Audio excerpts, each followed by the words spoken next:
Hey everybody, welcome to Average Guy Opinions. I'm your average guy, John Corelli. As I mentioned in my last episode, I will be trying to get more consistent with these and trying to do them every day if I can. Luckily, I got a lot to talk about, and I'm probably going to put 3 or 4 of these out today if I can. Once again, if I can. It's a good weekend for it. We're on the weekend between the NFC and AFC championships and the Super Bowl, so I have no excuse just to watch football all day. Not that I really do anymore. Um, and it's just a good day off. Everyone's asleep still, unless my stupid new cat tries. It feels like to wake everybody up. She's just skittish as anything. I mentioned her. We've had her since about Thanksgiving, actually, but she's still very skittish. It's hard for us to even pet her, but hopefully she'll get there. She was born feral, so she's still adjusting. But she does come out, and she's not like hiding in a closet all day. So she does come out, but she's just like she looks like a little rat. She's very thin and lithe and small, and she just the way she hunches down and looks scared all the time. And her back's up and her head's down, her tail's out. She looks like a rat. And she's all gray, so she really looks like a rat. But I think she's fine. I just want her to mellow out and stop running all over the house and messing with Boba, our other cat, and stop just running into shit and knocking it over and waking us up in the morning. Something she just did. I mean, I was already awake, but she woke up Logan, and I was just like, take it easy, And I was gonna make I don't know I don't know where I'm going with this episode. I was gonna make it about my dad, but maybe we'll just talk about this cat a while because it's something I haven't talked about in a while. Just no, she's not worth 10 minutes. She really isn't. I pretty much told you guys everything I got. And the other 8 minutes, I probably will talk about my dad. I may talk about several things. Maybe I'll start doing that in these episodes because it really is hard. That's part of what I found as I got towards the end of the year, and found less subjects to talk about. And this is something I need to work on too, as far as this channel is just maybe like there was a time I would find someone who died during the week and do an homage to them. I mentioned doing an Italian of the week, and I haven't followed through on that. So I think that could be a lot of fun. There's a ton of Italians to talk about. I do it on my podcast with Mike Davis. We have a real fun segment called Italian of the Week where we find an Italian American or Italian Canadian hockey player in the NHL and talk about him, whether he's a current player or a past player. We have a lot of fun with that. We play like the goofy, kind of da da da da da da da music in the background, and we speak in Italian accents the whole time, and we sound really stupid, and it's a lot of fun though. Check out the Top of Cookies, the hockey podcast. It's on a SoundCloud. That's the stupid shit we do on that channel, but we have a lot of fun with that.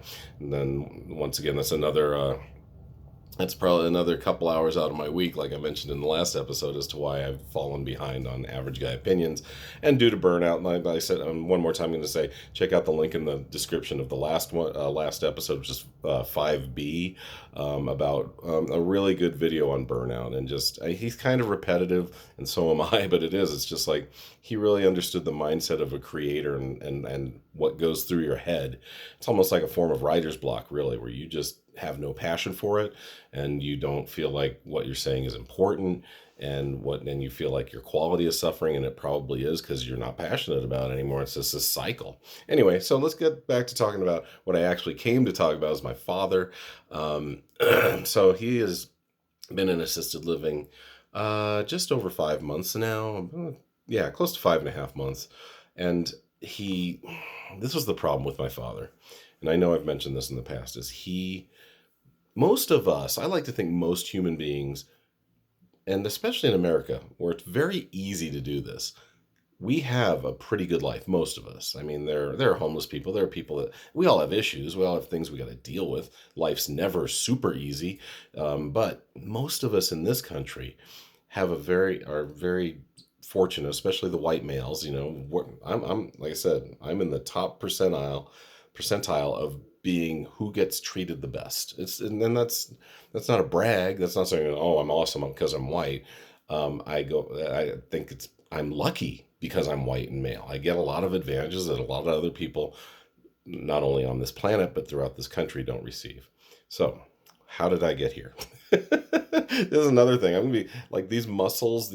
I'm gonna call them improv muscles, which when I was getting, which were well flexed and exercised during last year when I was doing these 10-minute things almost every day. Definitely averaged one a day. Once in a while, I'd take a few days off, and then I'd make up for it.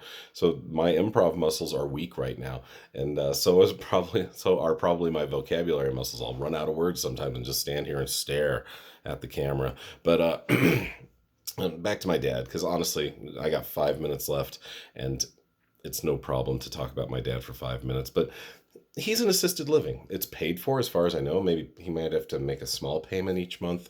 But my point was about being a white male and being an American, just being an American, that we generally have a really good opportunity to live a really good life. And I'd argue that for a lot of places on this planet. Probably most Europeans feel the same way.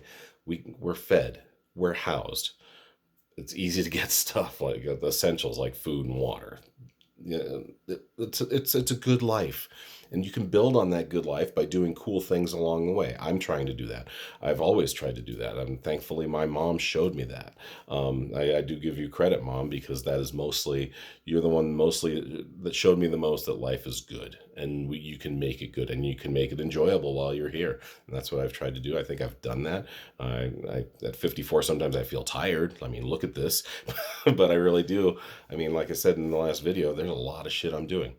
And so I go to my dad's, when I go to my dad's assisted living, you can make a choice in this life to make the best out of stuff or make the worst out of stuff. And my dad has chosen the latter. And it's really a bummer. He's still in boxes, This is what we're closing in on the 6-month mark that he's been moved in there. He does not want me to help him. All I do for him, I see him most weekends, usually Saturday and Sunday. I cash a check for him, and he uses the money to pay off another guy who helps him sometimes. His name is Lenny. Lenny will bring him cigarettes, and I told Dad, I will not bring you cigarettes. And Lenny does other things. We'll bring him some groceries and stuff during the week if he needs them. And so on the weekends, that's what I do too. I like yesterday, I went over there. I got his EBT card because he still gets one, and so he gets some groceries every month on the government's dime. And so I will go down to the grocery store today and get some groceries and bring him over, and maybe bring him a coffee too. I brought him a coffee yesterday from Starbucks. And this is a microcosm of the way my father thinks. So they screwed up the coffee. They did. And it was my fault. I really wasn't paying attention. It's sort of my fault. It was sort of their fault. But here's what happened. It was kind of crazy. So the lady, they ask your name. And I go, it's John. She's okay. I'll call out your name in a minute when it's done. And my dad, once again, in not only does he not enjoy life or make the best of life, he is also a monumental pain in the ass sometimes. He has to get a dark pour over. Not good enough if it's dark brewed. And they're like, well, we have dark brewed right here. You can have it right now. No, he has to get the thing that will literally create a line. Not so much if you go in the store like I do, but if I order a dark pour over through the drive-through, that's going to create a line, or they're going to have me wait in the parking lot and bring it to me, because you literally pour over and it takes time, and that's what he does. So he gets a dark pour over. He usually gets one of those, and it gets some espresso in it, and I'm fine with getting this for him. I'm even fine with paying for it, even though I don't know, there's a part of me that I don't hate Starbucks as a company. They're going to do what they do. In a way I do, because they cornered the market, but it's also, I'm not paying $5 for a cup of coffee. I almost never do. Sometimes during the summer, Logan and I get a wild hair, we'll go there and get a Frappuccino or something. Okay, fine. But I'm not going to, I think about people who go into Starbucks every day and spend $5 a day. That's $25 a week. Or if you go every day, that's $35 a week. $5 times 365, or $1,800, $1,825, I think. I don't know, my math brain is on. That's almost $2,000 a year. If you include the gas and the time that you spend to get there, let's call it $2,000 a year. I don't have $2,000 a year to spend on fucking coffee. Anyway, I've tangentialized, which I talked about last year also, as making that the channel. The name of the channel is Tangentializing. But yeah, so my dad is just miserable. You guys know it. I've talked about it before. And it's just sad that he can't make the best of stuff. And oh, here's my microcosm point, and I'll just get, like I said, I ran over on time, but the so I get my coffee, or I order the coffee. Name's John. Guy behind me is also named John, and also has the last initial C. So, and I didn't really listen carefully, and I should have paid more attention. But, once I placed my order, I just got on my phone, played Words with Friends, and waited for my name to be called. And they go, John C. And I go, and I, not thinking that I hadn't told her my last initial, but I'm used to being called John C. because that's my name. And I went and I grabbed it. Nobody corrected me. I get home, my dad's like, this is not what I get. And I was like, oh, shoot. And I realized it. I said, look, it says John C. on here. And he's like, yeah, it does. They fucked up. And I go, okay. So I go, he's like, and oh, by the way, he called me as I was in the parking lot, about to leave the assisted living facility. And he's like, this isn't it. And he's like, come back and return it and read them the riot act. I go, Dad, I'm not doing that. I go, I will go get your coffee, and I'll be back. But I'm not going to go back into that facility, come back out, and I'm not reading anybody the riot act. They made a mistake, so did I. A little bit of this was on me. So I go back, and the lady was super nice. She's like, oh, I just realized after you left. I'm like, it's no big deal. And I was like, okay, so I take the correct coffee, and she gives me a card for next time, and I got to keep the other coffee with some latte the dude ordered. I drank it. And so I got literally 3-for-1 coffee. And so I get back, and I give the coffee to Dad. I take the other coffee from him. He's like, I can't believe this. I go, Dad, it was a mistake. It happened. It was a little bit on me. No, people just don't want to do their fucking job anymore. I don't care if you make $10 an hour or you make $10,000 an hour. Do your fucking job. He's like screaming about it. And I'm like, I got to go. And with that, and closing in on 12 minutes, I also have to go. That was another ramble, but it kind of covered some things that are going on in my life. Maybe we'll get a little more political and topical in the next couple of episodes. Thanks for checking it out. I'll see you guys next time. Bye.